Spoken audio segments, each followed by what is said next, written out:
Hello students, welcome to education Deb academy. मैं हूं आपकी प्रज्ञा मैम और आज के लेक्चर में हम क्लास 7 हिस्ट्री का chapter 8 devotional part two the divine का सेकंड पार्ट देखेंगे। तो फर्स्ट पार्ट हम देख चुके हैं। हमने उसमें देखा था the idea of supreme God कैसे है और कौन से जो मेन गॉड है, डाइटीज है, जिनको वर्शिप किया जाता था। फिर हमने न्यू काइंड ऑफ भक्ति इन साउथ इंडिया देखा, नैनर्स और अलवर के बारे में। नैनर्स जो है भगवान शिव के पूजक थे और अलवर जो है भगवान विष्णु को माना करते थे। उसके बाद हमने काफ़ी सारी जो चीज़ें हैं इसमें देखी।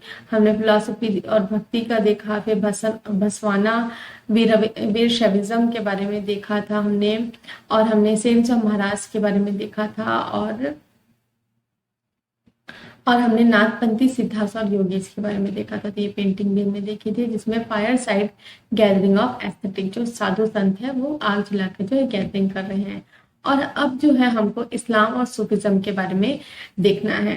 तो इस्लाम जो है, जो मुस्लिम धर्म को जो मानते हैं, जो अल्लाह को मानते हैं, उन्हें इस्लाम धर्म के को मानने वाले बोला जाता है।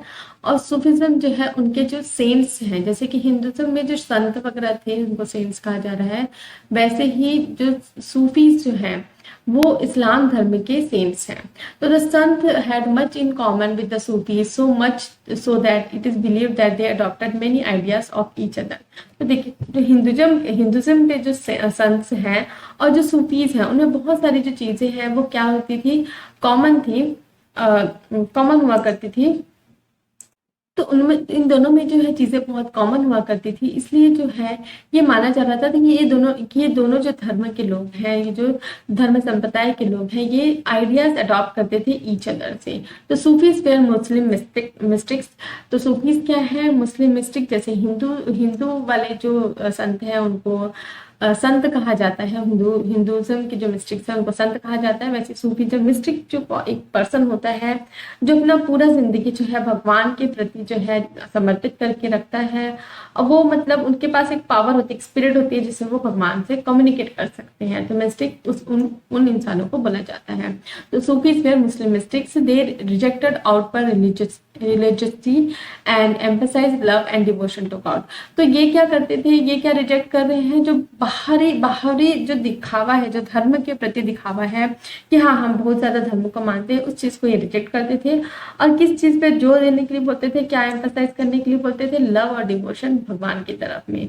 भगवान की तरफ में आप प्यार दिखाइए, अपनी श्रद्धा दिखाइए, भक्ति दिखाइए, and compassion towards all fellow human beings. और कंपैशन मतलब आपको हर जो ह्यूमन बींग है उसके प्रति कैसा भावना रखना है, करुणा का भावना रखना है, दया की भावना रखनी है, सबसे अच्छे तरीके से बिहेव करना है। इस्लाम प्रोपिगेटेड स्ट्रिक्ट मोनोथिज्म और सबमिशन टू वन गॉड। तो इस्लाम क्या प्रोपिगेट करता है, किस चीज का प्रचार करता है, प्रोपिगेट मतलब प्रचार करना, मोनोथिज्म इंपॉर्टेंट वर्ड है कि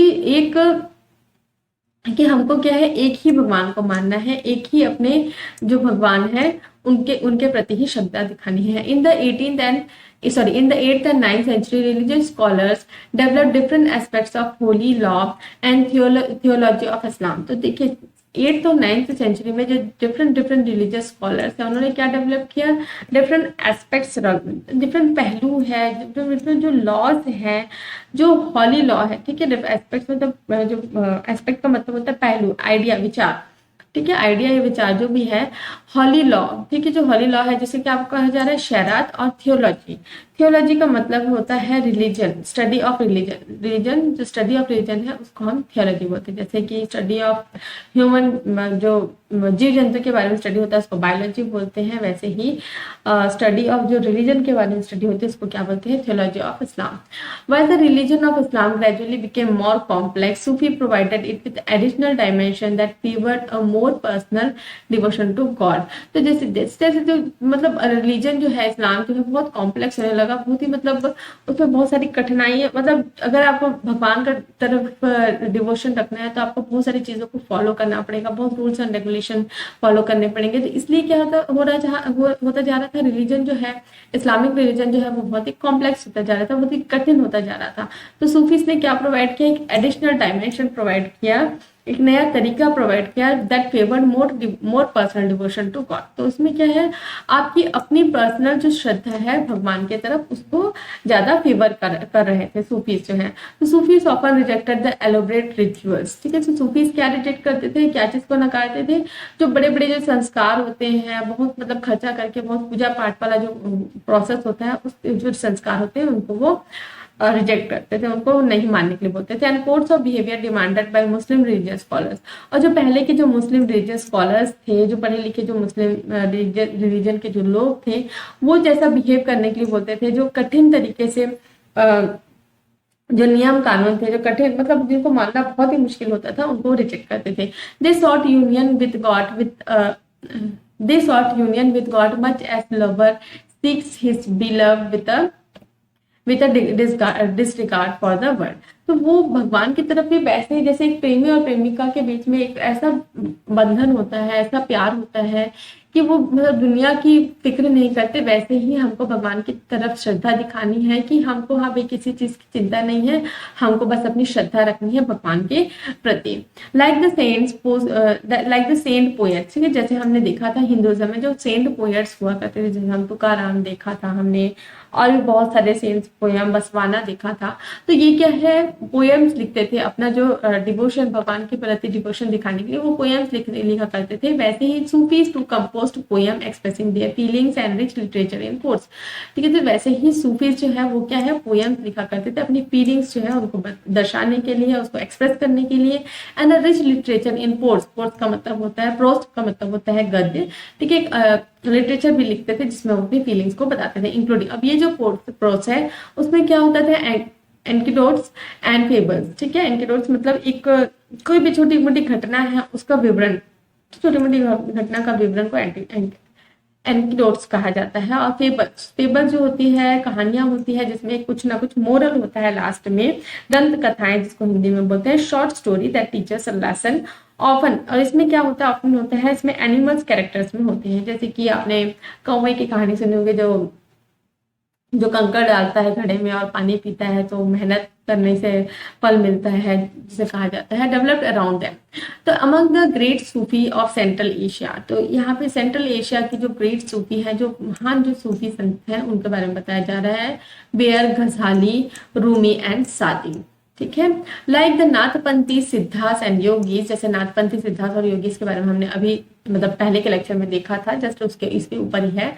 the Sufi to believe that the heart can be train to look at the world in a different way. तो ये भी यही मानते थे, जो सूफी संत भी यही मानते थे कि जो हमारा जो मन है, जो हमारे जो हृदय है, जो हमारा जो मन है, उसको ट्रेन किया जा सकता था ताकि हम जो दुनिया है उसको अलग नजरिए से देख सके। They developed elaborate methods of training. ठीक है, तो उन्होंने क्या, मतलब एक बढ़ा चढ़ाकर जो मतलब पूरा विस्तार में उन्होंने बताया, ट्रेनिंग बताई, एक मेथड ऑफ ट्रेनिंग बताया जिससे हम अपने हार्ट को कंट्रोल करके रख सकते हैं। यूजिंग जिक्र। ठीक है, जिक्र अपने को करना है, मतलब चैंटिंग ऑफ नेम और स्केयर फॉर्मूला। तो यहाँ पे हमको क्या है, जाप करना है। जिक्र मतलब कंटेम्पलेशन का मतलब हमको चिंतन करना है कि हमने क्या किया, नहीं किया, भगवान के प्रति क्या करना है, क्या नहीं करना है, सारी चीजों का चिंतन करना है। हमको समा करना मतलब सिंगिंग करना है, rocks, dancing and discussion of parables. ठीक है, पैराबल का मतलब है एक short story that teachers a lesson. कोई भी स्टोरी जो है, कोई भी कथा है जिससे हमको लेसन मिलता है। और ब्रीदिंग कंट्रोल जो ये करते हैं वैसा भी करना है। और under the guidance of master और पीर। और ये सारी चीजें जो है, ये सारे जो तरीके इन्होंने बताए हैं ट्रेनिंग के, ये किसके अंडर करना है, अपने को गाइडेंस ऑफ किसी अपने मास्टर, मतलब एक टीचर होना चाहिए जिसको वो अपनी लैंग्वेज में क्या बोल रहे हैं, पीर। 10 इमर्ज सिलसिला। तो इसी से क्या इमर्ज हुआ, क्या उभर के आया, सिलसिला। Spiritual genealogy of Sufi teachers. इसमें क्या है, स्पिरिचुअल जीनोलॉजी मतलब वंशावली, मतलब जनरेशन। ठीक है, generation of Sufi teachers. Sufi teachers मतलब यहाँ पे पिता पुत्र वाला जनरेशन नहीं है। एक सूफी संत है, उसका कोई फॉलोवर हुआ, उसका और फॉलोवर हुआ, ये जीनोलॉजी, इस जीनोलॉजी की हम बात कर रहे हैं। तो फॉलोवर मतलब जो उनके शिष्य हैं। ठीक है, each following a slightly different method, तरीका। और ईच जो सूफी संत का जो जीनोलॉजी है, जैसे फर्स्ट सूफी संत हो गया, सेकेंड, थर्ड, तो ये जो इनकी जीनोलॉजी चल रही है, तो इसमें क्या है, इनका थोड़ा थोड़ा मेथड जो है, हर एक जो सूफी संत है उनका मेथड क्या है, डिफरेंट होता है। और उसको क्या बोलते हैं, तरीका ऑफ इंस्ट्रक्शन और रिचुअल प्रैक्टिसेस। वो अपना जो जैसे आपको इंस्ट्रक्शन करते हैं जो रिचुअल प्रैक्टिस आपको कैसे करना है। तो यहाँ पे देखेंगे मिस्टिक इन एक्टासी। ठीक है, एक्टासी का मतलब होता है बहुत ही मतलब खुशी झूमने वाला जो माहौल होता है उसे एक्टासी कहा जाता है। Feeling of great happiness. ठीक है, यहाँ पे देख सकते हैं सूफी संत जो है नाच रहे हैं, गा रहे हैं, बजा रहे हैं, तो बहुत ही खुशी में है।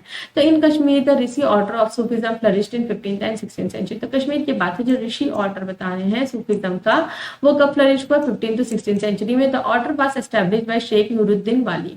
तो ये ऑर्डर किसने, ऋषि ऑर्डर है, ये किसने निकाला था, शेख नूरुद्दीन वाली एंड ऑल्सो नोन एज नुंद ऋषि। ठीक है, इनको क्या बोला जाता है, नुंद ऋषि कहा जाता है। Had a great impact on the life of people in Kashmir. A number of shrines dedicated to Rishi sant can be found in many parts of Kashmir. तो यहाँ पे हमको देखना है, ये जो है कुरान का पेज है और इसमें अरेबिक लैंग्वेज या पर्शियन लैंग्वेज कुछ लिखा हुआ है। The page from the manuscript of Quran Deccan. ठीक है, लेट 15th सेंचुरी का एक कुरान है जिसमें लाइटिंग्स में लिखा हुआ है। तो हमको देखना है large number of Sufi from Central Asia settle in Hindustan from 11th century onward. तो बहुत सारे जो सूफी संत है वो कहाँ से आए, सेंट्रल एशिया से आए और जो हिंदुस्तान मतलब हमारा जो भारत है वहां पे सेटल होने लगे कब, 11th सेंचुरी के बाद में, 11th सेंचुरी और 11th सेंचुरी के बाद में। The process was strengthen with the establishment of the Delhi sultan. ठीक है, तो ये जो प्रोसेस है जहां से बहुत सारे सूफी संत जो है सेंट्रल एशिया से कहाँ आ रहे हैं, हिंदुस्तान में, ये और बढ़ा स्ट्रेंथन मतलब और बढ़ा कब, जब दिल्ली सुल्तानेट जो है हुकूमत में आया। when major Sufi centers developed when several major Sufi centers developed all over the subcontinent। और जो दिल्ली सुल्तानेट जो है उन्होंने बहुत सारे सूफी सेंटर जो है बनवाए जो हमारा इंडियन सब कॉन्टिनेंट है वहां पर। तो चिश्ती सिलसिला। ठीक है, तो यहाँ पे चिश्ती सिलसिला के बारे में पहले देख चुके हैं। चिश्ती सिलसिला was amongst the most influential order it had. ठीक है, बहुत ही मतलब इंपॉर्टेंट ऑर्डर रहा जिसमें जो गुरुज हैं, जो इनके जो सूफीज हैं उनके बारे में हमको देखना है। तो it had a long line of teachers. तो इसमें लॉन्ग लाइन ऑफ टीचर्स हैं जैसे कि मैंने बताया। तो फर्स्ट में कौन है, Khwaja Muinuddin Chishti of Ajmer, Qutbuddin Bakhtiyar Kaki of Delhi, Baba Farid of Punjab, Khwaja Nizamuddin Auliya of Delhi and Bandanawaz Gisudaraz of Gulbarga. ठीक है, तो ये लाइन है, ये जो जिनोलॉजी है किसकी है, सूफी संत की। तो यहाँ पे हम एक पिक्चर देख सकते हैं, यहाँ पे जो है एक मॉस्क है और जहाँ पे लोग जो है ब्लेसिंग्स ले रहे हैं। तो the Sufi master held their assemblies in khanqahs और हॉस्पाइस। क्योंकि हॉस्पाइस वो जगह होता है the house of rest for travellers specially kept by a religious order. ठीक है, तो जहाँ पे जो ट्रैवलर्स है वो रेस्ट कर सके और जो धर्म से रिलेटेड हूँ। तो सूफी मास्टर ये कहाँ पे अपनी असेंबलीज मतलब एक सभा जो अपने रखते थे वो कहाँ पे रखते थे, खानक्वास में, जिसको क्या बोल रहे हैं, हॉस्पाइस भी बोल रहे हैं। Devotees of all descriptions including member of royalty, nobility, ordinary people flocked to this khanqahs. तो यहाँ पे देखिए डिवोटीज ऑफ ऑल डिस्क्रिप्शन, इसका मतलब क्या है, हर धर्म के नहीं, यहाँ पे हर टाइप के लोग, मतलब low caste, high caste, rich, poor, इससे कोई फर्क नहीं पड़ता, मतलब ऑल डिस्क्रिप्शन। तो देखिए जो राजा वाले जो लोग हैं, जो राजा के से संबंधित जो लोग हैं, मतलब रॉयल फैमिली के जो लोग हो गए और शाही फैमिली के जो लोग हो गए और नोबिलिटी जो उनके जो नोबल्स हो गए और जो ऑर्डिनरी पीपल हैं, ये सारे लोग जो है खानक्वास में जा सकते थे डिस्कस। और ये क्या डिस्कस करते थे वहां पे, स्पिरिचुअल मैटर्स को and sort the blessings of saints in solving there worldly problem. और जो है अगर कुछ उनको दिक्कत है, कोई परेशानी है, ये सामाजिक जो जीवन है उसमें कोई परेशानी है, तो उसके लिए वो ब्लेसिंग्स लेते थे किससे, सूफी सेंट से। और सिंपली अटेंड द म्यूजिक और डांस सेशन। और या उनको कोई भी प्रॉब्लम नहीं है तो जो म्यूजिक और डांस सेशन है उसको अटेंड करने के लिए वहां पे जाते थे। तो जैसे कि हमने ऊपर में देखा था, यहाँ पे म्यूजिक और डांस सेशन है, सभी लोग बहुत खुश हैं। तो इसी तरीके का। तो often people attributed Sufi master with miraculous power that could relieve others from their illness and trouble। तो यहाँ पे देखिए often people मतलब लोग क्या समझते थे, क्या समझते थे यहाँ पे कि जो सूफी संत हैं, एट्रीब्यूटेड पीपल, एट्रीब्यूटेड मतलब वहां पे उनको ये समझ आता था कि ये मान के चलते थे, एट्रीब्यूटेड मतलब वो मान के चलते थे कि सूफी जो संत हैं उनके पास क्या है, जादुई पावर्स है, जिससे वो जो दूसरे का जो अगर बीमारी वगैरह है उसको या फिर कोई उनका वो परेशानी है उसका वो जो है सोल्यूशन निकाल सके। तो टॉम और दरगाह ऑफ सूफी सेंट, जो भी उनकी दरगाह होती थी, और जो टॉम होता था सूफी सेंट, जब मतलब टॉम मतलब जहाँ पे अगर कोई सूफी सेंट है वो खत्म हो गया, वहां पे उन्हें दफनाया गया हो, तो वहां पे मकबरा बना दिया जाता था जिसे टॉम कहा जाता है। Become a place of pilgrimage to which thousands of people of all faith throng मतलब वहां पे जाते हैं, वहां भीड़ लगाते हैं। तो यहाँ पे जो है जहाँ पे भी सूफी सेंट की जो दरगाह होती है वहां पे कई सारे जो दर्शनार्थी सॉरी श्रद्धालु हैं वो वहां पे आते हैं, थाउजेंड्स ऑफ पीपल। तो यहाँ पे हमने देख लिया था इसे। तो यहाँ पे देखेंगे फाइंडिंग द लॉर्ड, यहाँ पे भगवान को खोजने की कोशिश कर रहे हैं। तो जलालुद्दीन रूमी, ठीक है, रूमी के बारे में हमने पहले भी देखा था, ये क्या है, इंपॉर्टेंट सूफी सेंट है। तो Jalaluddin Rumi was a great 13th century Sufi poet from Iran, ठीक है, ये कहाँ से कौन थे, 13th सेंचुरी के सूफी पोएट थे और कहाँ से थे, ईरान से थे, और ये किस में लिखते थे, पर्शिया में। इंपॉर्टेंट है, पढ़िए, बिल्कुल याद रखिए कौन सा जो सेंट है किस लैंग्वेज में लिखता है। There is an extract from his work. तो यहाँ पे एक छोटा सा पार्ट दिया है जिसमें जो भी उनका कोर्स है उसमें, he was not on the cross of Christians. I went to the Hindu temples. In none of them there was there any sign. He was not on the heights or in the lowlands. I went to the Kaaba of Mecca. He was not there. I asked about him from the Avicenna, the philosopher. ठीक है, he was beyond the range of Avinica. I looked in my heart in that his place I saw him. He was in no other place. तो यहाँ पे जो है वो क्या बता रहे हैं कि वो क्रिश्चियंस के जो चर्च में गए, वहां पे जो क्रॉस होता है वहां पे उन्होंने देखा, लेकिन भगवान उनको नहीं मिले। हिंदू के टेम्पल्स में गए, वहां पे भी नहीं मिले, और उनको मतलब कोई साइन ही नहीं मिला भगवान का। तो वहां पे वो हाइट्स में देखा, लो लाइन्स में देखा, वहां पे भी नहीं मिले। जो कब्बा है मक्का का, वहां पे भी गए, वहां पे भी नहीं मिले भगवान। और उन्होंने जो एक फिलोसोफर है उनसे भी पूछा, जिनका नाम क्या है, एफिशनीना, ठीक है। और यहाँ पे फिर वो उन्होंने अपने हार्ट में देखा, अपने दिल में देखा, अपने मन में देखा, तो वहां पे उनको भगवान मिल गए। तो ये क्या बताना चाह रहा है कि भगवान कहाँ है, आपके अंदर ही है। तो यहाँ पे देखेंगे new religions development in North India. Sufi saint के बारे में हमने देख लिया। अब जो नए रिलीजन्स है नॉर्थ इंडिया में डेवलप क्या रहे हैं उनके बारे में हमको देखना है। The period after 13th century का बाद का जो पीरियड है, saw a new wave of भक्ति मूवमेंट इन नॉर्थ इंडिया। तो एक नई लहर चली भक्ति मूवमेंट की नॉर्थ इंडिया में, उसको हमको देखना है। This was an age when, ठीक है, ये एक एज था when Islam, Brahmanical Hinduism, Sufism, various stands of bhakti and the Nathpanthi, Siddhas and yogis influence one another. तो जैसे कि हम पहले देख चुके हैं, जो इस्लामिक सूफी सेंस है, जो ब्राह्मण हिंदुज्म सेंट्स हैं, जो सूफिज्म है वाले हैं, सेंस ऑफ भक्ति है, नागपंथी, सिद्धास, ये सारे लोग जो है एक दूसरे से रिलेटेड रहते थे, एक दूसरे को एक दूसरे से इन्फ्लुएंस होके, प्रेरित होके काम करते थे। We saw new towns chapter 6 में हमने देखा, और न्यू किंगडम चैप्टर 2, 3, 4 में देखा, जिसमें हमने दिल्ली सुल्तानेट, मुगल एम्पायर के बारे में देखा। फिर इमर्जिंग में वो भर के आ रहे थे, and people were taking up new profession and finding new roles for themself. तो जैसे जैसे नए टाउन्स इमर्ज होके आ रहे थे, नए किंगडम्स हो रहे थे, वैसे ही लोग जो है अपने लिए नए नए प्रोफेशन है ना, नए नए जीवन के लिए काम करने के लिए, जीने के लिए नए नए काम खोजने लगे, और नए नए अपने लिए रोल्स एस्टेब्लिश करने लगे।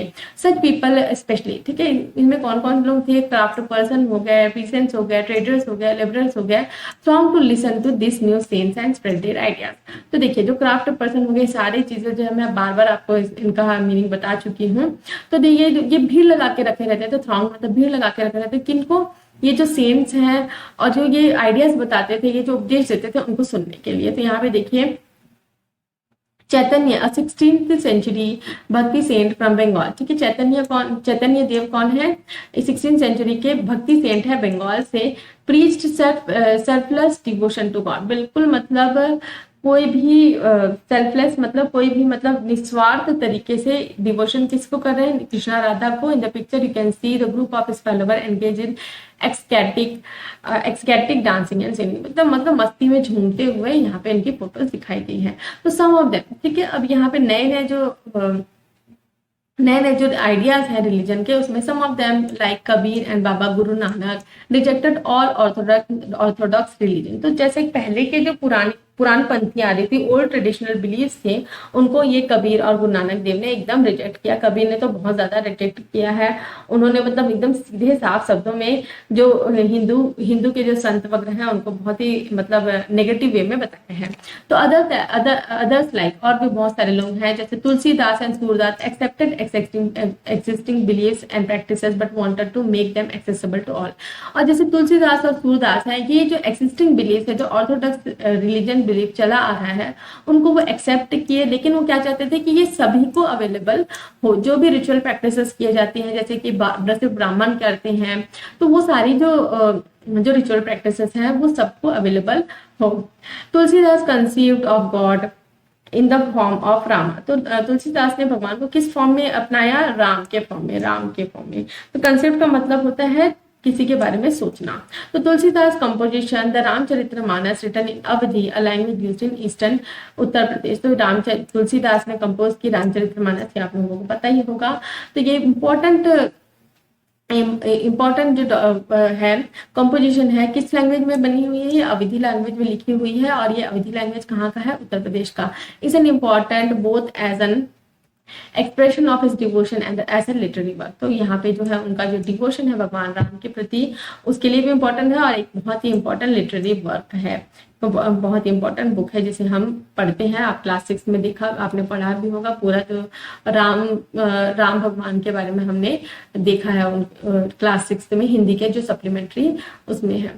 तो देखिए major bhakti saints and religion associated with them, बहुत जो सारे जो भक्ति सेंट्स हैं उनके बारे में यहाँ पे दिया हुआ है। तो गुरु नानक इस एरिया के हैं, दादू मीरा भाई इस एरिया के, राजस्थान और गुजरात वाला एरिया, नरसिंह मेहता गुजरात, ज्ञानेश्वर गुजरात, सॉरी महाराष्ट्र, एकनाथ तुकाराम नामदेव, इसके बारे में हमने फर्स्ट पार्ट में देखा था। यहाँ पे रामानंदा, कबीर, रायदास, वल्लभाचार्य, तुलसीदास, मध्य प्रदेश वाला जो एरिया है, और उत्तर प्रदेश वाला एरिया है सूरदास, शंकरादेव नॉर्थ ईस्ट, रामदेव जो है पुराना, और पुरंदरा दासा, ठीक है, यहाँ पे बसवाना, और बहुत सारे जो है अलग अलग जो सूफी से सॉरी जो भी भक्ति मूवमेंट से रिलेटेड जो लोग हैं उनके बारे में यहाँ पे बताया है मैप में।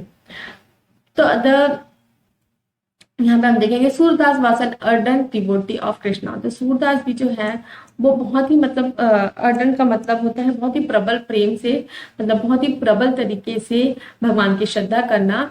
तो अर्डेंट डिवोटी ऑफ कृष्णा, किसके भक्त थे? कृष्ण भगवान के। तो हिज कंपोजिशन कंपाइल्ड इन सूर सागरा, सूरवल्ली एंड साहित्य लहरी एक्सप्रेसिंग डिवोशन। तो इनके जो कंपाइलेशन है, 3 जो कंपाइलेशन है, ये क्या है? इनके डिवोशन को एक्सप्रेस करते हैं। ऑल्सो कंटेम्प्रेरी व शंकरादेवा, और इनके साथ ही साथ कौन चल रहे थे लेट 15th सेंचुरी में? Shankaradeva of Assam, who emphasize devotion to Vishnu. ठीक है, ये इनके साथ में ही चल रहा है, लेकिन इनका क्या है, ये किसको मान रहे हैं? विष्णु भगवान को। And composed poems and place in Assamese. तो इन्होंने किसमें, कौन सी लैंग्वेज में पोएम्स और प्लेस लिखे हैं? असामीज में। He began the practice of settings up नाम घर और हाउस ऑफ रिसाइटेशन, जहाँ पे हम क्या बोलते हैं, भगवान का नाम ले लेके जाप करते हैं। Recitation and prayer, a practice that continues to the day. ये जो नाम घर है ये अभी भी वहां पे है जहाँ पे लोग प्रेयर करने जाते हैं, रिसाइटेशन करने जाते हैं, जो अभी भी यहाँ पे अवेलेबल है। यहाँ पे देखेंगे The essence of Shankaradeva devotion came to be known as Ekka Sarna Nama Dharma. ठीक है, the supreme surrender to one God. The teachings of Shankaradeva, ठीक है, Shankaradeva was based on Bhagavad Gita. जैसे जो भी टीचिंग है शंकरदेव किसके बेसिस पे थी? भगवत गीता के बेसिस पे, भगवत पुराण, ठीक है, भगवत पुराण है उनके बेसिस पे। He also encouraged the establishment of सत्रह और monasteries for transmission of knowledge. उन्होंने क्या एनकरेज किया कि आप 17 या मोनास्ट्रीज बनवाएं। और हिज मेजर कंपोजिशन इंक्लूड कीर्तना घोषा, ठीक है, इनकी मेजर कंपोजिशन है कीर्तना घोषणा। तो यहाँ पे आगे हम देखते हैं this tradition also included saints like Dadu Dayal, Ravidas and Mirabai. तो ये जो ट्रेडिशन है कृष्ण भगवान की भक्ति, विष्णु भगवान के बख्शे में, इनके 3 सेट्स और हैं जिनका नाम बताया जा रहा है, दादू दयाल, रविदास और मीराबाई। तो Mirabai was a Rajput princess. Mirabai कौन थी? एक राजपूत प्रिंसेस थी, married into the royal family of Mewar in 16th century. तो ये रॉयल फैमिली, जो मेवाड़ की रॉयल फैमिली थी, वहां पे इनकी शादी हुई थी। और कब की बात है? 16th सेंचुरी की। तो Mirabai became the disciple of Ravidas. तो किसके साथ जुड़ के मतलब उनकी शिष्य बन गई रविदास की। तो Ravidas saint from a caste considered untouchable, और रविदास जो थे एक संत थे, और लेकिन वो कौन से कास्ट के थे, एक अनटचेबल कास्ट के थे। तो she was devoted to Krishna, तो कृष्ण भगवान की भक्ति में लीन रहती थी, एंड कंपोज इनन्यूमरेबल, बहुत ज्यादा गिनती नहीं है भजन, जिन उन्होंने कितने सारे भजन बनाए हैं जिनकी गिनती नहीं है, and express her intense devotion, और बहुत जो उनकी श्रद्धा है, इंटेंस डिवोशन है, उसको उन्होंने अपने जो भजन के द्वारा बताया है। तो बहुत ही मतलब टफ प्रहार मीराबाई के लिए अपने डिवोशन को एक्सप्रेस करने के लिए, क्योंकि जो है उसके इन लॉज थे जो जिसके जहाँ की वो अपने रानी बनी थी, है ना, जहाँ उनकी शादी हुई थी, वो नहीं चाहते थे कि वो भगवान जो कृष्ण है उनकी डिवोटी बने। तो ये उन्होंने इतना भी कर लिया था कि उन्होंने उनको पॉइजन तक दे दिया था, जहर तक पिला दिया था कि भाई तुम ये सब काम मत करो करके, लेकिन तो भी वो बच गई क्योंकि वो मतलब डिवोटी थी लॉर्ड कृष्ण की। हर songs also openly chant the norms of upper caste and become popular with the masses in Gujarat and Rajasthan. तो ये इनके जो गाने हैं वो मतलब खुले तरीके से चैलेंज करते थे कि इसके जो अपर कास्ट सोसाइटी है उनको, और ये जो है बहुत ही फेमस थे, पॉपुलर थे, किसमें, मासस में, जो ऑर्डिनरी पीपल है राजस्थान और गुजरात के। तो an important contribution of bhakti saints were the development of music. ठीक है, तो यहाँ पे जो भक्ति सेंट्स है वो बहुत ही जो म्यूजिक है उनको काफी उन्होंने डेवलप किया। जैसे Jayadev of Bengal compose the Gita Govind in Sanskrit, each song composed into a particular raga and tala. ठीक है, तो यहाँ पे जो गीता गोविंद है ये किसने बनाया है, जयदेव ने, बंगाल के, और उसमें अलग अलग राग और ताल है। A significant impact of this saints had on the music that was used to use of bhajan kirtan and abhang. तो जो ये जो इम्पैक्ट है, ये जो सिग्निफिकेंट जो म्यूजिक जो बनाते थे उसका बहुत ही इम्पैक्ट रहा भजन कीर्तन और अभंग में। These songs which emphasized on emotional experience emphasis on emotional experience had a tremendous appeal on the common people। तो ये जो है ये काफी इफेक्ट करता था जो वहाँ के कॉमन पीपल है उनके ऊपर। A unique feature of the most of the saints is that their works were composed in regional languages। देखिए जैसे कि यहाँ पे बताया जा रहा है, वैसे ये क्या यूनिक फीचर रहता था ये जो सेंट्स हैं उनके काम में, कि ये रीजनल लैंग्वेजेस में कंपोज किया जाता है। जो भी लिखते थे, जो भी गाना लिखते थे, जो भी पोयम लिख रहे हैं, जो भी पोर्स लिख रहे हैं, प्रोस लिख रहे हैं, वो जो है रीजनल लैंग्वेज में लिखा करते थे।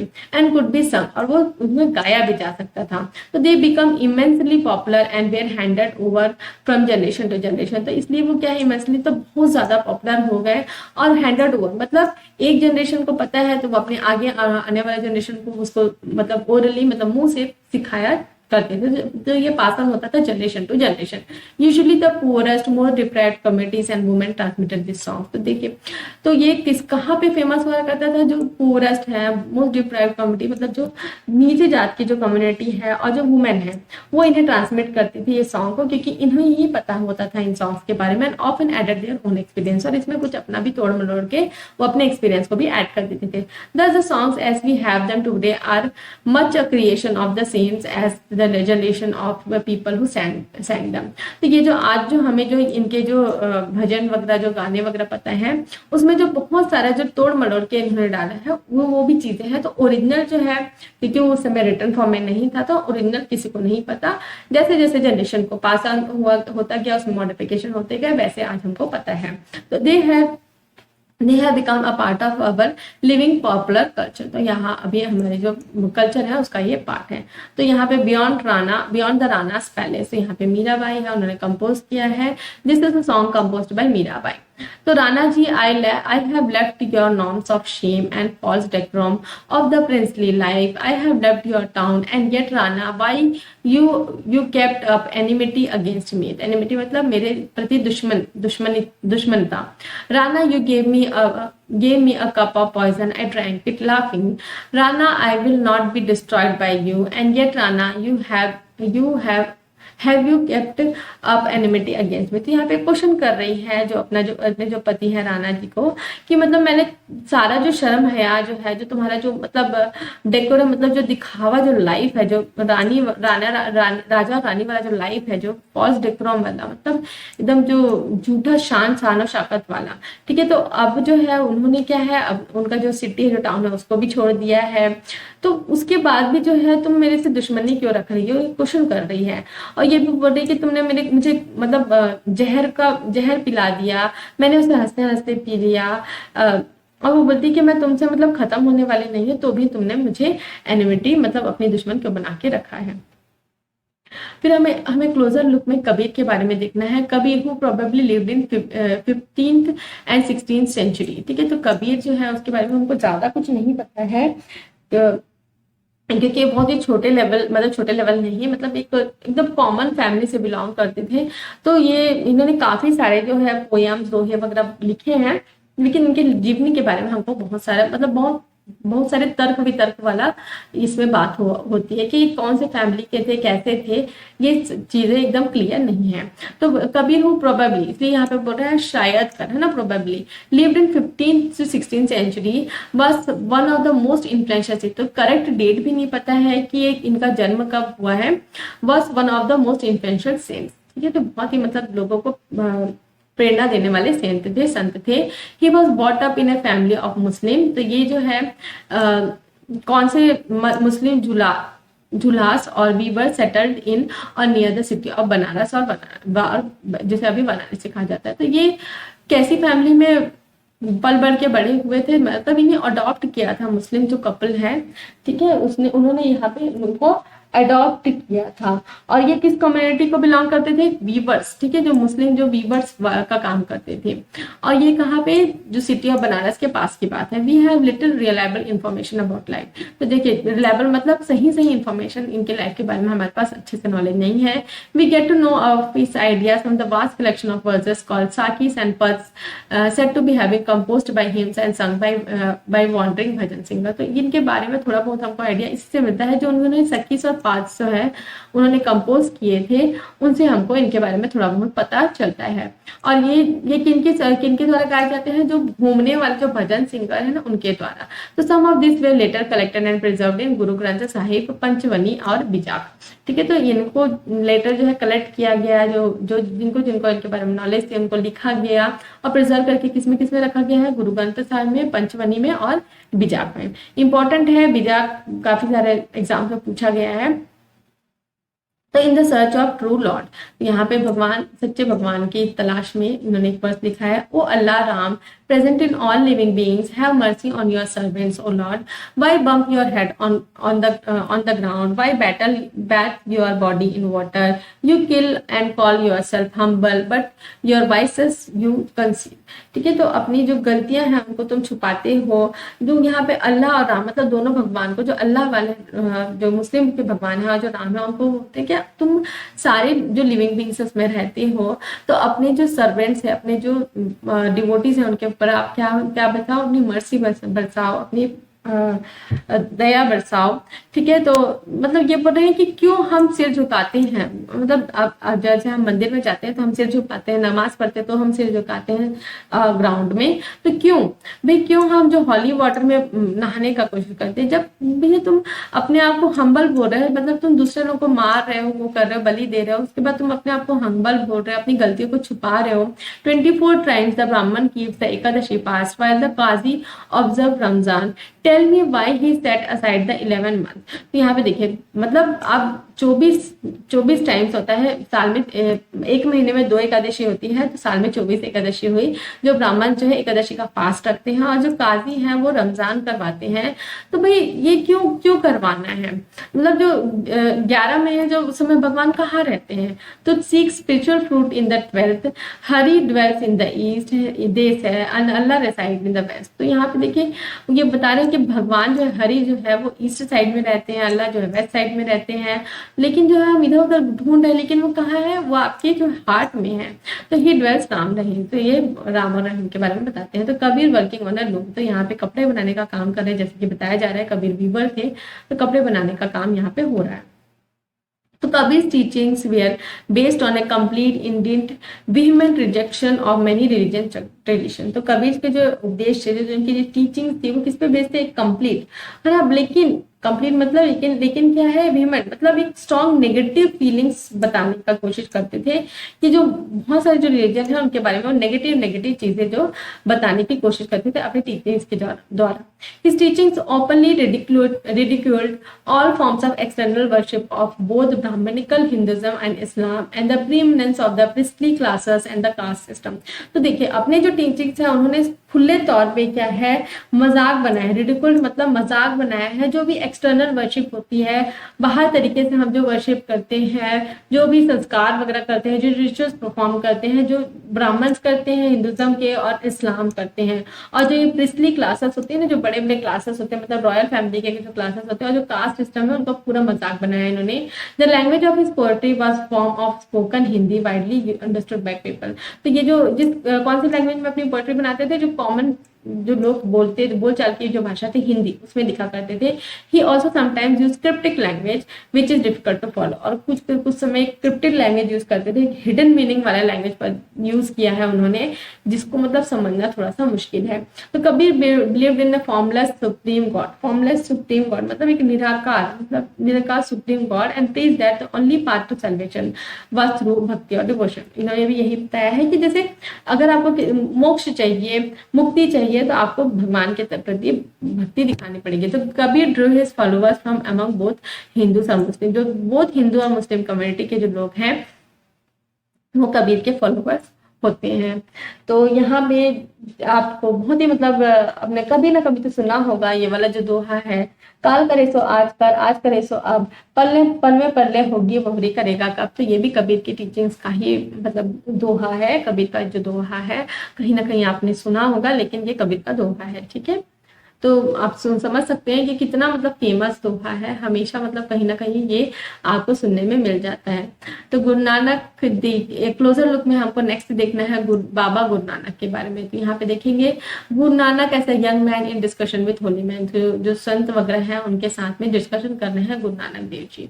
तो वी नो अबाउट बाबा गुरु नानक, ठीक है। यहाँ पे उनका पर्टिकुलर डेट दिया गया 1469 से 1439, देन अबाउट कबीर। तो कबीर के बारे में हमको ज्यादा नहीं पता, लेकिन हमको बाबा गुरु नानक के बारे में पता है। उनका जो डेट जो बर्थ और डेथ डेट यहाँ पे लिखा हुआ है। तो बॉर्न इन तलवंडी नानक साहेब इन पाकिस्तान। तो यहाँ कहाँ पे इनका जन्म हुआ, तलवंडी में। कहाँ पे, ननकाना साहेब पाकिस्तान में। He travel widely before establishing a centre at Kartarpur Dera Baba Nanak on the river Ravi. तो यहाँ पे जो है उन्होंने बहुत जगह ट्रेवल किया, उसके बाद उन्होंने एक सेंटर एस्टेब्लिश किया, कहाँ पे, करतारपुर में, जहाँ पे अभी भी जो सिख धर्म के लोग हैं वो जाते हैं वर्शिप करने के लिए, और कहाँ पे, पंजाब में है। तो Dera Baba Nanak on river Ravi, a regular worship that consisted of singing of his own hymns was established there for his followers। तो यहाँ पे जो है एक वर्शिप सेंटर बनाया उन्होंने, जहाँ पे गाना जो उनकी जो लिखी हुई हाइम्स है उनको गाया जाता था, और उनके फॉलोवर्स भी वहां पे वो जो हाइम्स गाते थे। Irrespective of their formal creed, caste और gender, his followers ate together in common kitchen. ठीक है। तो मतलब कोई भी उनका कास्ट हो, जो उनके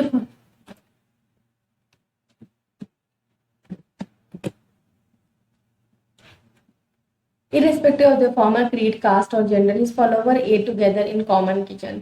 तो देखिए अपने जो कास्ट है, कोई भी कास्ट के लोग हो, कोई भी जाति धर्म के लोग हो, कोई भी जेंडर का हो, जो इनके फॉलोवर्स थे वो एक ही किचन में खाना खाते थे, और इनको क्या कहा जाता है, लंगर। तो लंगर के बारे में आप जानते ही होंगे, जहाँ से सिख वगैरह के गुरुद्वारे होते हैं वहां पे लंगर होता ही है, जहाँ पे फ्री में खाना, मतलब फ्री में मतलब बिना किसी कॉस्ट के आप खाना वगैरह खा सकते हो। बहुत सारे फेमस गुरुद्वारास हैं जहाँ पे लंगर होता ही है।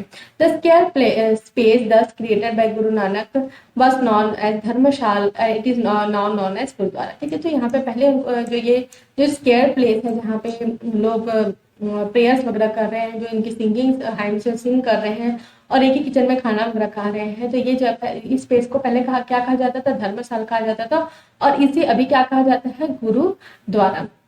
तो before his death in 1539 Baba Guru Nanak appointed one of his followers as his successor.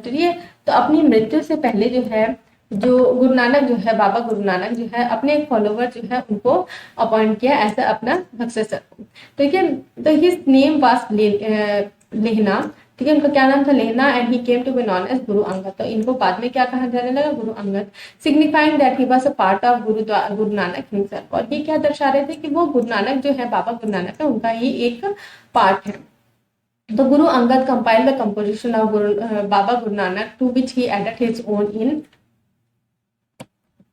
in a new script known as Gurmukhi. ठीक है, उन्होंने एक नई स्क्रिप्ट में लिखना चालू किया, जिसको क्या, कौन सी स्क्रिप्ट? गुरुमुखी, जिसमें अभी भी जो है पंजाबी जो है, ये जो है पंजाबी लैंग्वेज, जिसको गुरुमुखी कहा जाता है। द थ्री सक्सेसर ऑफ गुरु अंगद। तो गुरु अंगद के कितने सक्सेसर हुए? Three successors also wrote under the name of Nanak, and all their composition were compiled by Guru Arjan in 1604। तो यहाँ पे जो है उनके 3 और सक्सेसर थे, उन्होंने भी लिखना स्टार्ट किया। उनको जो कंपोजिशन थी उसको कंपाइल किसने किया? गुरु अर्जुन ने 1604 में। तो this compilation will add the writings of other figures like Sheikh Farid, Sant Kabir, भगत नामदेव, गुरु तेग बहादुर। ठीक है, तो ये जो इनके जो कंपाइलेशन है उसमें और किन की राइटिंग्स जो है, और अदर जो फिगर्स हैं, अदर लोग हैं, उनकी राइटिंग्स को इंक्लूड किया गया, जिसमें जो शेख फरीद हो गया, संत कबीर हो गया, भगत नामदेव हो गया, Guru Tegh Bahadur. In 1706, this compilation was authenticated by Guru Tegh Bahadur's sons and successor। तो ये देखिए 1706 में जो इनकी जो कंपाइलेशन है उसको ऑथेंटिकेट किया गया एक तरीके से, मतलब हाँ भाई ये एकदम करेक्ट है, अब इसको मतलब फाइनल किया जाए, ऑथेंटिकेट किया गया गुरु तेग बहादुर के जो बेटे थे और उनके जो सक्सेसर थे गुरु गोविंद सिंह ने। और it is now known as Guru Granth Sahib, the holy scripture of Sikh. तो सिख की जो बुक है गुरु ग्रंथ साहिब, जिसको कब कंपाइल किया गया? 1706 में। और किसने? गुरु गोविंद सिंह ने। ठीक है, तो ये इंपॉर्टेंट है, याद रखेंगे। A number of Baba Guru Nanak's followers increased through 16th century। 16th century आगे आते आते इनके फॉलोअर्स क्या है? बहुत बढ़ गए अंडर ही सक्सेसर, जो इनके सक्सेसर थे उनके अंडर में। तो they belong to a number of caste, but traders, agriculturist, artisans and craftsman predominated. तो बहुत सारे जो अलग अलग कास्ट के लोग हैं इनको इनके फॉलोअर्स बन गए, लेकिन इनमें सबसे ज्यादा कौन से थे? ट्रेडर्स थे, एग्रीकल्चरिस्ट थे, आर्टिशियंस थे और क्राफ्ट पर्सन थे, ये ज्यादातर हुआ करते थे। दिस में have something to do with Baba Guru Nanak's insistence that his followers must be householders and should adopt productive and useful occupation। यहाँ पे देखिए बाबा गुरु नानक जो है ये क्या इंसिस्ट करते थे, या क्या करने के लिए बोलते थे कि जो इनके फॉलोअर्स हैं वो क्या होने चाहिए? घरेलू काम काज करने वाले होने चाहिए, उनको क्या है? प्रोडक्टिव होना चाहिए, काम काज अच्छे से करना चाहिए, और मतलब यूजफुल ऑक्यूपेशन, ऐसे ऑक्यूपेशन करने चाहिए, ऐसे काम काज करने चाहिए जो दूसरे के लिए हेल्पफुल भी हो। जैसे कि पॉटर हो गया, पॉटर क्या बना रहा है? मटका बना रहे हैं, खाने बनाने वाला बर्तन बना रहे हैं, तो ये किसके लिए यूजफुल है? कॉमन पीपल के लिए यूजफुल है। तो इस तरीके के ऑक्यूपेशन ये बोलना चाह रहे हैं। They were also expected to contribute to the general funds of the community of followers. तो यहाँ पे वो क्या है? उनको दान भी देना है। कौन से? जनरल फंड में, जो कम्युनिटी है फॉलोअर्स की, वहां पे उनको दान वगैरह भी देना है। तो ये चीज अभी भी फॉलो करते हैं पंजाबी मतलब आप आपने देखा होगा लंगर वगैरह है, होता है बिल्कुल, मतलब फ्री ऑफ कॉस्ट, वहां पे आप खा सकते हैं। तो भैया वहां पे दान मिल रहा है, दक्षिणा मिल रही है, तभी तो वहां पे आपको ऐसी सुविधा मिल पा रही है। अब जो पंजाबी है वो डोनेशन का भी काफी ज्यादा हद तक करते हैं। तो आगे देखते हैं। By the beginning of 17th century, the town of Ramdaspur Amritsar. ठीक है, तो 17th सेंचुरी के आते आते जो अमृतसर शहर है, जिसे पहले कहा जाता था रामदासपुर, है developed around central gurdwara call Harmandir Sahib Golden Temple. ठीक है, तो 17th सेंचुरी के आते आते जो गुरुद्वारा बना, जिसे क्या कहा जाता है? हरमिंदर साहिब, जिसे गोल्डन टेम्पल भी कहा जाता है, जिसमें हर कास्ट के लोग जो है वो जाते हैं, वहां मत्था टेक के आते हैं, कोई भी अपनी मनोकामना को मांगते हैं। मैं भी गई हूँ वहां पे, बहुत ही सुंदर मंदिर है, हर तरीके से साफ सफाई हो गया, रूल्स एंड रेगुलेशंस भी हो गया। आपको सिर पे कपड़ा रखना है, मतलब कपड़ा रखना ही है, चाहे वो छोटा बच्चा हो, चाहे वो महिला हो, पुरुष हो। तो it was a virtually self governing and modern historian refer to early 17th century Sikh community as a state within state. तो यहाँ पे देखिए जो अर्ली 17th सेंचुरी के आते आते जो सिख की कम्युनिटी इतनी बढ़ गई कि वहां पे हिस्टोरियन क्या उनको डिस्क्राइब कर रहे हैं? एक राज्य के अंदर एक अपना ही राज्य, जहाँ पे सिख कम्युनिटी, जो सिख के फॉलोअर्स हैं वो रहते हैं। The Mughal Emperor Jahangir looked upon them as a potential threat and he ordered the execution of Guru Arjan in 1606। तो देखिए जहांगीर जो है उनको क्या लगा था कि ये जो है मुगल, जो सिख कम्युनिटी बढ़ रही है, वो क्या है? इनके लिए क्या है? एक थ्रेट बन सकती है, एक मुसीबत बन सकती है। इसलिए उन्होंने क्या ऑर्डर किया, execution of Guru Arjun in 1606। The sixth movement began to get politicized in 17th century and a development which accumulated in the institution of Khalsa by Guru Gobind Singh in 1699। तो यहाँ पे देखिए जो सिख मूवमेंट है गुरु अर्जुन देव का जो है एग्जीक्यूशन मतलब उनको फांसी दे दी गई विदाउट एनी, मतलब कोई भी बिना विदाउट एनी कारण, कोई भी कारण के बिना उनको क्या है एग्जीक्यूट कर दिया गया। तो सिख मूवमेंट जो है क्या हो गया, एक पॉलिटिकल फॉर्म में आ गया 17th सेंचुरी में। अ डेवलपमेंट विच क्यूमुलेटेड, ठीक है, क्यूमुलेटेड का मतलब एक फाइनल रिजल्ट में पहुंचा, जिससे क्या है एक इंस्टीट्यूशन बनाया खालसा, ठीक है, इंस्टीट्यूशन क्या नाम है, खालसा, गुरु गोविंद सिंह ने 1699। The community of the Sikh called Khalsa पंथ बिकम अ पॉलिटिकल एंटिटी। तो ये जो कम्युनिटी है सिख की खालसा पंथ एक पॉलिटिकल एंटिटी बन गई। और उसके आगे हम देखेंगे The changing historical situation during the 16th and 17th century influenced the development of Sikh movement। तो यहाँ पे जो हिस्टोरिकल जो सिचुएशन था जो जहांगीर ने किया मुगल एम्परर्स का, तो इसके कारण जो है 16th और 17th सेंचुरी में जो है सिख मूवमेंट अलग तरीके से डेवलप होने लगा। The ideas of Baba Guru Nanak had a huge impact on the development from very beginning। He emphasized the importance of worship of one God। ठीक है, तो ये जो गुरु नानक देव का जो टीचिंग्स है वो मतलब शुरू से ही लोगों के में एक नया तरीके का एक डेवलपमेंट एक इम्पैक्ट छोड़ के रखा था। और ये क्या एम्फेसाइज करते थे, किस पे जोर करते थे, importance of worship of one God. He insisted that, ये क्या इंसिस्ट करते थे, कास्ट, क्रीड और gender was irrelevant for attaining liberation, है ना, मुक्ति पाने के लिए कोई भी कास्ट हो, कोई भी क्रीड हो, कोई भी जेंडर हो, वो क्या है मायने नहीं रखता है। His idea of liberation was not that of state of internal bliss, but rather than the pursuit of active life with a strong sense of social commitment। तो यहाँ पे जो उनका आइडिया है मुक्ति पाने का जो आइडिया है वो क्या है कि भाई आपको अंदर से खुश रहना है, इनर्ट, ठीक है, इनर्ट मतलब एक इनएक्टिव जो मतलब आपको ऊपर से नहीं दिखाना है, इनएक्टिव ब्लिस नहीं दिखाना है, ऊपर से आपको खुशी नहीं दिखाना है, उसके बदले क्या करना है, आपको एक एक्टिव लाइफ जीनी है जिसमें आपको एक सोशल कमिटमेंट के साथ अपना जीवन जीना है। He himself used the term नाम, धन एंड इंसान for essence of his teaching. तो उन्होंने जो अपना जो है अपने जो जीवन के लिए भी क्या है 3 टर्म्स यूज किए थे, नाम, धन और इंसान for the essence of his teaching, which actually meant right worship. ठीक है, इसका क्या मतलब है, ये तीनों वर्ड का right worship, right welfare of others and purity of conduct. ठीक है, तो आपको सही तरीके से वर्शिप करना है, सही वेलफेयर ऑफ अदर्स, दूसरों के भलाई के बारे में सोचना है और अपनी जो अंदर है एक प्योरिटी की भावना रखनी है।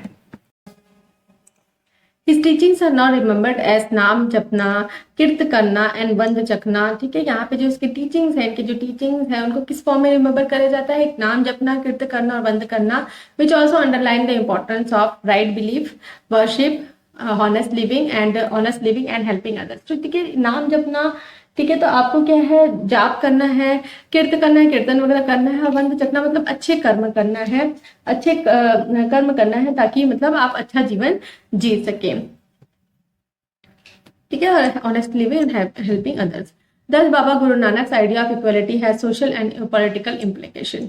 तो यहाँ पे जो इसलिए जो है जो गुरु नानक के जो आइडियाज है वो इक्वलिटी मतलब सोशल इक्वलिटी और पॉलिटिकल इम्प्लीकेशन को बढ़ावा देते थे। This might partly explain the difference between the history of followers of Baba Guru Nanak and history of followers of the other religious figures of the medieval centuries. तो देखिए इसलिए ये एक्सप्लेन करते हैं डिफरेंस क्या है, जो बाबा गुरु नानक के जो फॉलोवर्स हैं और जो फॉलोवर्स थे बाकी जो रिलीजियस फिगर हमने पहले देखा जैसे कबीर, गुरु रविदास और दादू, whose ideas were very similar to those of बाबा गुरु नानक।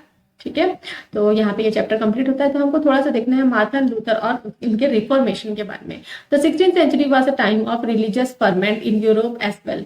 ठीक है, तो 16th सेंचुरी एक ऐसा टाइम था जहाँ पे रिलीजियस फर्मेंट, ठीक है, फर्मेंट मतलब वहां पे चेंजेस, रिलीजियस चेंजेस जो आ रहे थे यूरोप में। One of the most important leaders of the changes that took place with in Christianity was Martin Luther.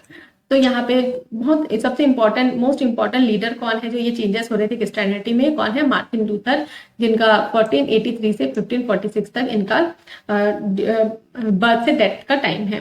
Luther felt that several practices in Roman Catholic church went against the teaching of Bible. तो Luther का क्या लगा, जो कुछ practices है जो Roman Catholic church में किए जा रहे हैं वो क्या है, बाइबल की टीचिंग के अगेंस्ट थे, उनके खिलाफ थे। He encourage the use of language of ordinary people rather than Latin.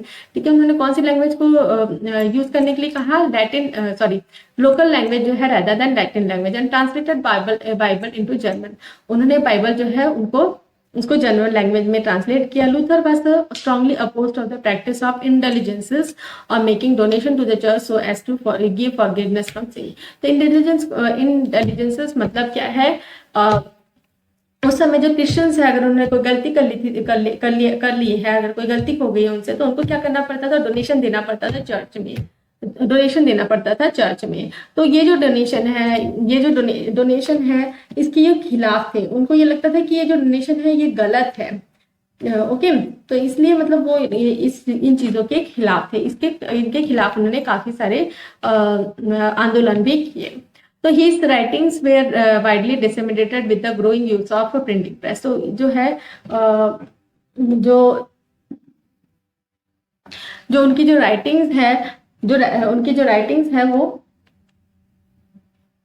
उनकी जो राइटिंग है वो काफी ज्यादा प्रचार में आ गई, क्योंकि उस समय जो प्रिंटिंग प्रेस है वो ग्रो हो रहा था और many Protestant Christian sects trace their origin to the teaching of Martin. तो बहुत सारे जो प्रोटेस्टेंट मतलब उनके जो फॉलोवर्स बने, ठीक है, वो ये जो ओरिजिन है, ये टीचिंग है मार्टिन लूथर का, उसको उन्होंने अपनाया।